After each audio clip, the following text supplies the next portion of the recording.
Welcome to another episode of Saint Vincent Untold Stories. On this episode, we are drop a clip with popular journalist Live Compton as he interviews Cork Cambridge. The man them I reveal some untold stories about Saint Vincent and the Grenadines that half of the population don't know about. Big ups to all of my subscribers. And if you are new to the channel, please remember to like, subscribe and hit the notification bell if you want to see more videos like these. Yeah, because when I used to do my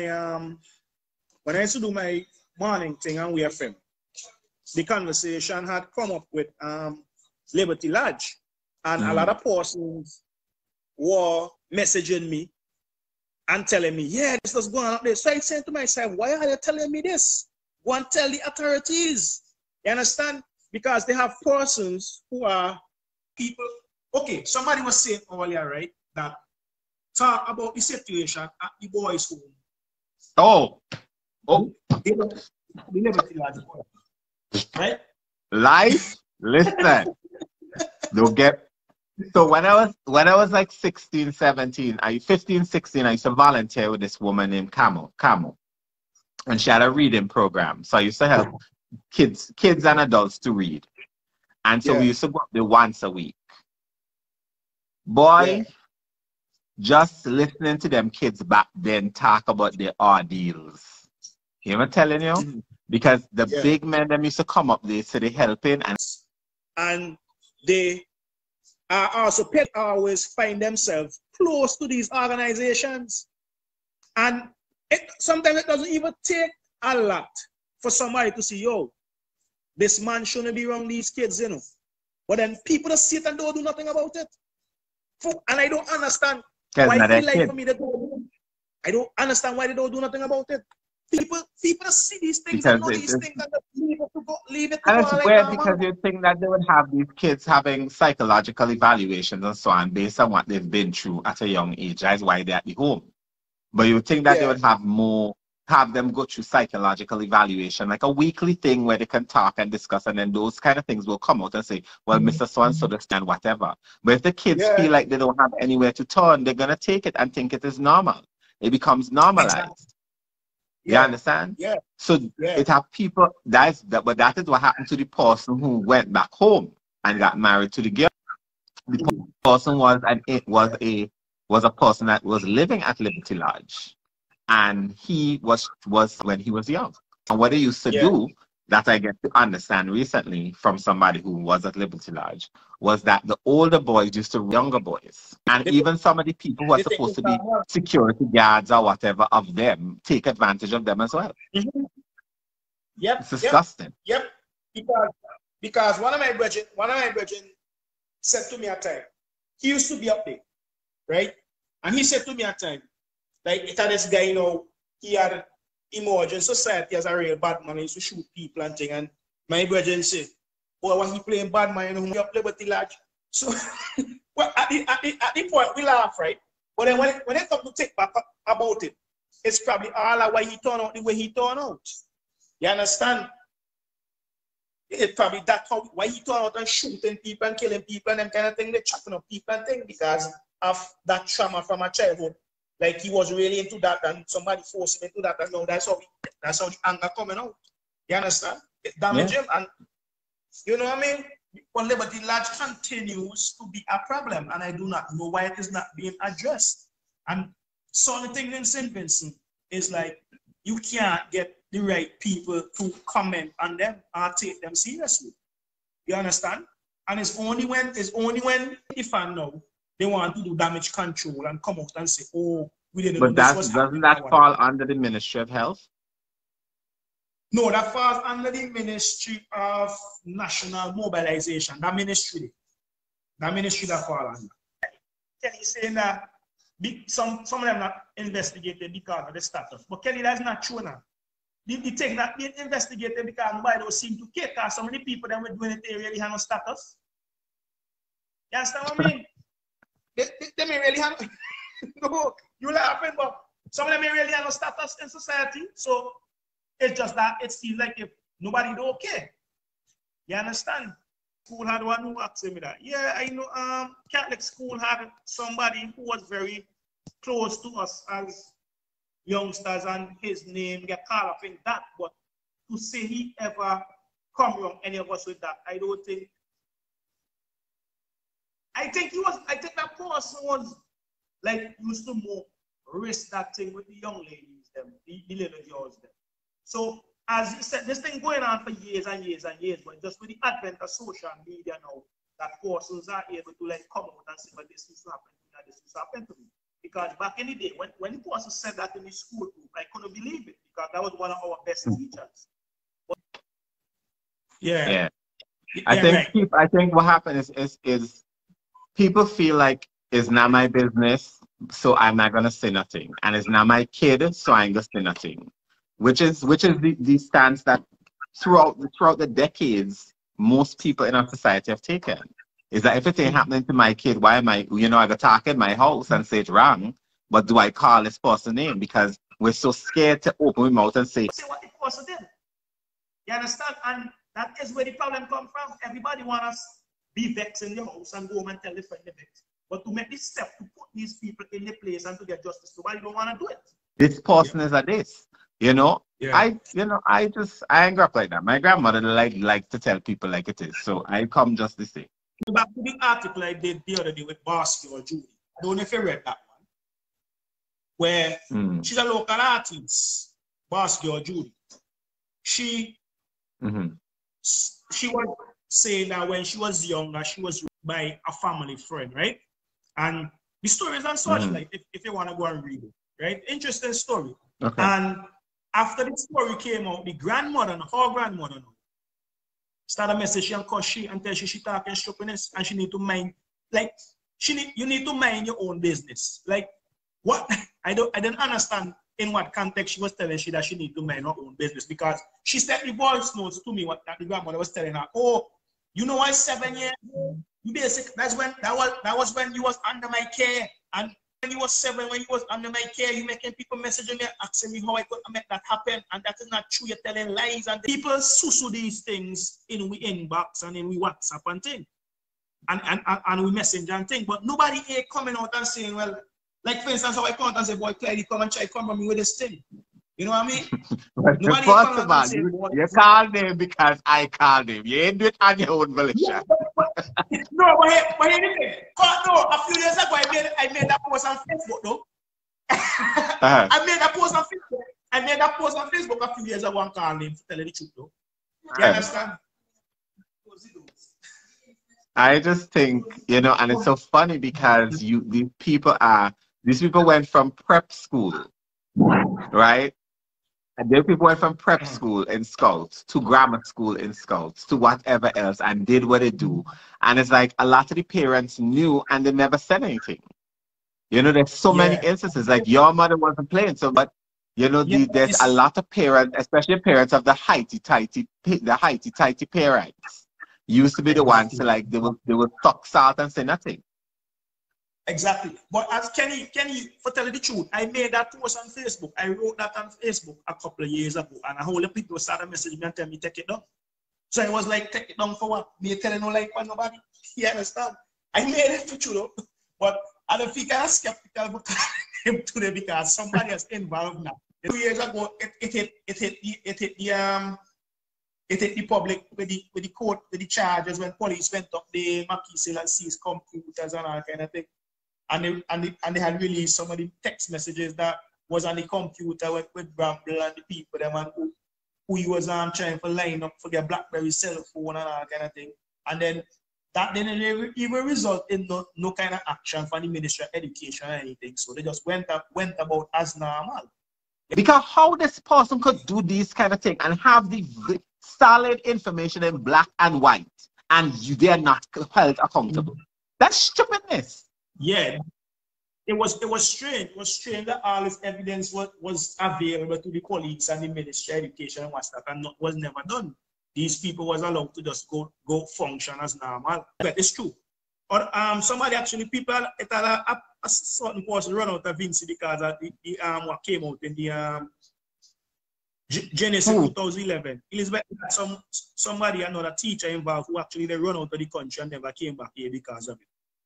Wow. Yeah. Some teachers they run out because all the thing had come out in the when the police found on the computer and thing. I don't think 2011 she said. I think that at that time Puss was still messaging a lot on computers and them kind of device, them kind of apps there. You know what I mean?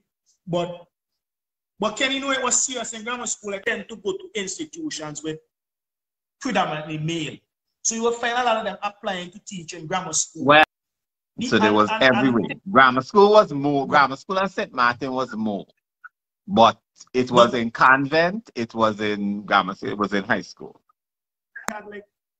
Because my days of college, I didn't really have no male teachers like that. And I never really...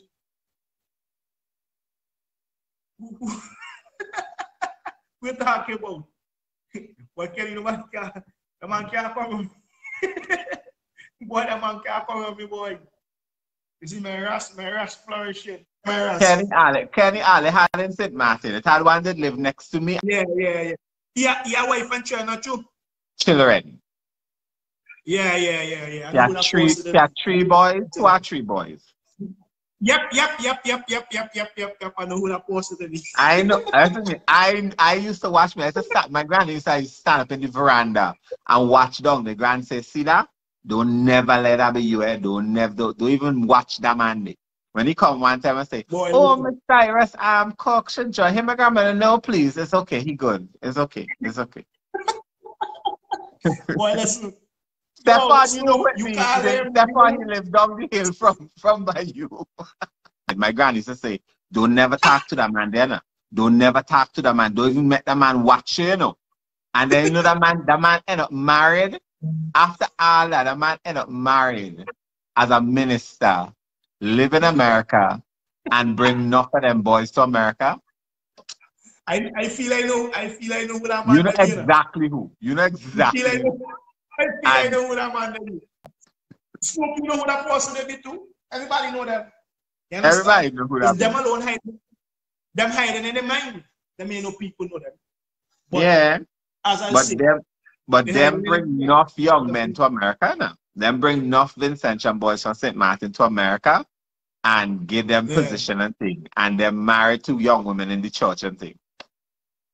Say, oh, as a journalist, you're not supposed to talk about something like that and bring somebody guilty before you go to court because it's unprofessional. But in my understanding of the situation and looking at the situation, there was nothing to tell me that the man was guilty. I did it. You understand? Yo, can you get a secret? But listen. But Kenny, when they talk about secret and thing, there are things that okay. It had this guy, when I was locked up, it had this guy, he was sick. They call him Chucky. He's a Bajan guy, they call him Chucky. What he would do is that he would know you straight and go and call up your name, tell lie for you. You understand? He would go and tell people, boy, that's my boyfriend, he been bending today. And them kind of thing. And like, enough time he get beat up for that. Enough time he get beat up in front of that. But he was never stopping. So that's when you say talk about files and things, you have to be very careful for some time because it have man now who go and tell lie for you for spite just to spoil your character, basically saying, boy, he just talking, but he stopped like that. You understand? Yeah. One time. Yeah, there's tons of those too, eh? Yeah. One time when I was just starting out in journalism, this guy came with a story. About this other guy that he was trying to tell me. Oh, the man I write it in his story. But from going investigating, I realized that he be telling lie on the man because the man, he be passing and the man burn him out. Oh. So his thing to get rid of the man is go and tell lie on the man and say he catch the man and another man over Tokyo in a shop and kind of thing. So that's another thing again. You have to be very careful who you listen to in relation to some of these stories. And at the top now and say, boy, yeah, this sound like it could be real, but when I look at the Glenn Jackson murder case, if persons of finding Glenn Blacks will know the case, they go learn a lot of things about Vincentian society. A lot of things about Vincentian society in relation to some of the names that get called in that, in relation to some of the people the police question and why they question them. You know what I mean? Even this other murder case to where this guy was killed over cane yard. Yes, the boy Jack. Yeah, he's working the bank. Vincent Jack. Oh, I forget that they picked me up for that. For you? Yes, one time they picked me up, boy. I was working on it. The people that would come and pick me up. I flew in from, we had a fashion show. And I'd flown out to St. Lucia, and my flight was supposed to come back Monday. And then I missed the flight, so the flight was supposed to come in Sunday night, and I flew back Monday morning early, and I was tired, so I didn't go to work. So the murder happened that night. And the police come to my job the Monday, ask me, they say, well, he out sick today, whatever. So the next day, they come like 4 or 5 times. And they say, you call Cambridge up? I said, yeah. They said, we have some questions. So I said, okay, fine. So after 4 o'clock, they come and they put me in the Jeep and carry me around. And then there's a bunch of information that didn't follow proper guidelines. So they were like, oh, we heard that you got kicked out of grammar school. I said, well, I graduated. They were like, well, you live with this person. I was like, I live with my grandmother. They were like, well, we heard that you and him were friends. I said, I met the guy twice, which was at the first. So yeah.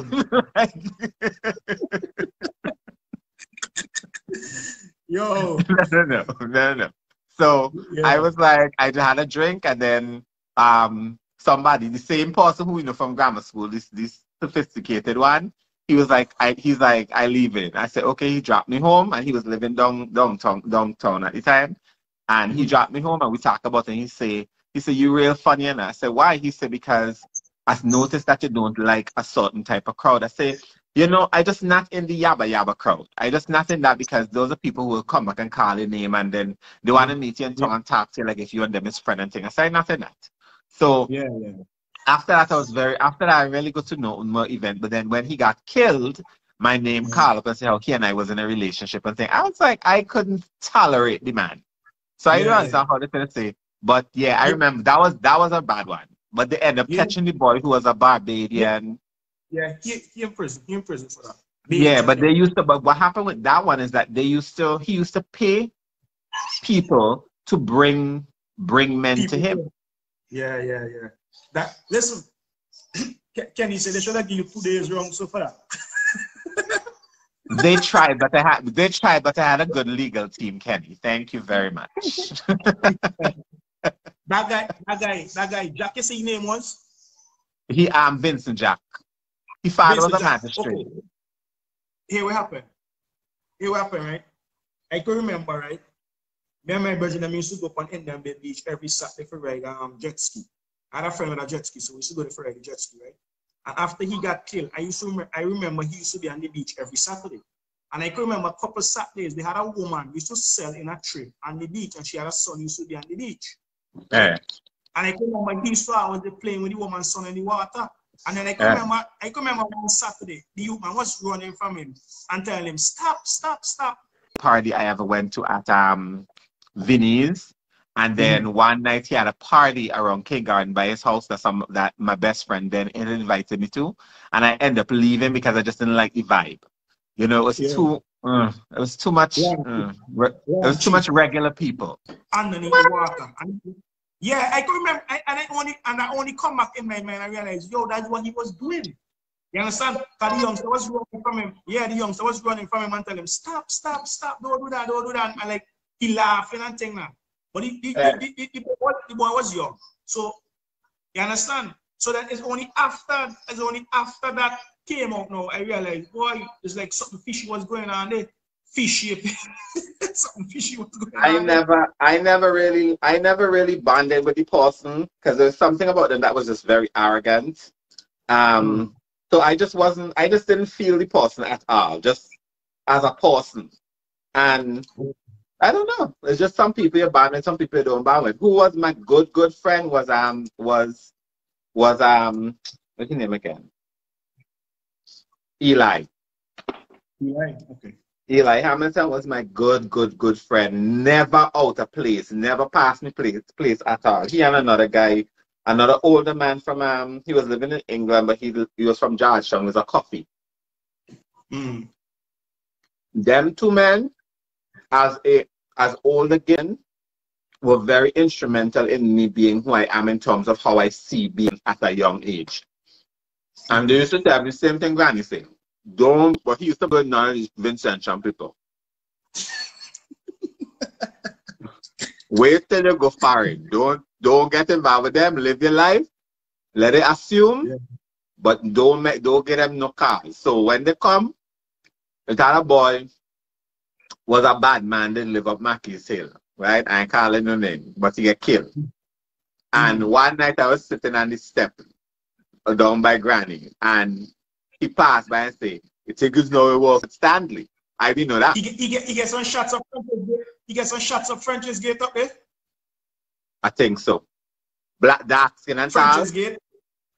Dark and tall. You serious? Yeah. He get some shots of French's Gate. No, he got killed. From Mackey's Hill, yeah. Yeah. Let's open the gate and go upstairs. Right, so he used to talk with you. Yeah. Right, so he used to talk with you. But he was Stanley. Plenty of them. It's a plenty of them. It's a plenty of them now change your life. Must they have woman and thing, but Stanley, you know. I'm fresh. Snoop, you know who we talking about? That same man, Snoop, that man used to make we pan and salute him every time he see him. Yeah, that same man he talking about, right? He be beat up by me brother and say, boy, anytime you see me salute. And the pan is have a salute and let's get beat. Yeah, and he come from a good family. Yeah. Stefan know who it be too. Yeah. But people who from Tongo know. People who from Tongo know who you talking. Was like a killer. Look at thing, bottle slap in your face and thing. Yeah, you're wicked. It's another one from Sign Hill who dead now. Who at time my friend, my girlfriend, my friend Sander Williams was he. He came up and he was staying with me and he was going to Canada.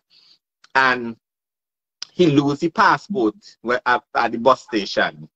And he ended up getting an emergency passport to go back home. So by the time I tell him, I said, San, just wait. And he said, now I'll go back home and, you know, blah, blah, blah. I said, San, just wait. But he leave and go home like 2 days later. And the United States police found his passport in Atlanta, Georgia. So they shipped it to me. So this person was in New York and on vacation. And he said, well, give it to me, brother now. And I said, boy, I stand here now because he had child with my cousin. Yeah. But ever since I was small, he used to pass the place with me, eh? Okay. Anyway, but my boy, oh my God, come to New York. At the time I was living over in Fort Greene. Come to my apartment. I message and say, oh, he downstairs. So I go downstairs now. I carry the passport, kill a man and thing. Yeah. So I go down and say, hey, you ain't letting me upstairs. I said, for what? Hey, so we catch up now. I said, first of all, you and I wasn't friends back then. We wasn't friends in Simmons and we're not friends now. He said, boy, you know, it's a long time I watching you and I think it's now I want you. I said, you could want all you want. I said, I ban Vincent, man, that was enough. I want all for tea, breakfast, and dinner. I said, get my step, nigga. I don't believe in that. Say, Snoop, that a part of Snoop. I believe in that. When he done, right? He go back home and he get killed must have a few days or a few weeks after he go home. Okay. Well, there's only one person I know if that description there really. Same one. Yeah. And when I was young, remember that other guy named Blah Blah from Sign Hill? Yeah. Blah Blah did beat you up for me because one time passed the place to me, Blah Blah was just like, dude, don't do that. I think I was like 14, 15. And Blah blah, and he get into it. Blah said, no, don't come after he like that. I remember when Blah beat you up. Blah catch he trying to come after me. And that's how Blah beat me. I can remember when Blah beat you up. I can remember that. Yeah, that when I agree that Blah was my partner. Yeah, I can remember when Blah beat you up. I can remember that.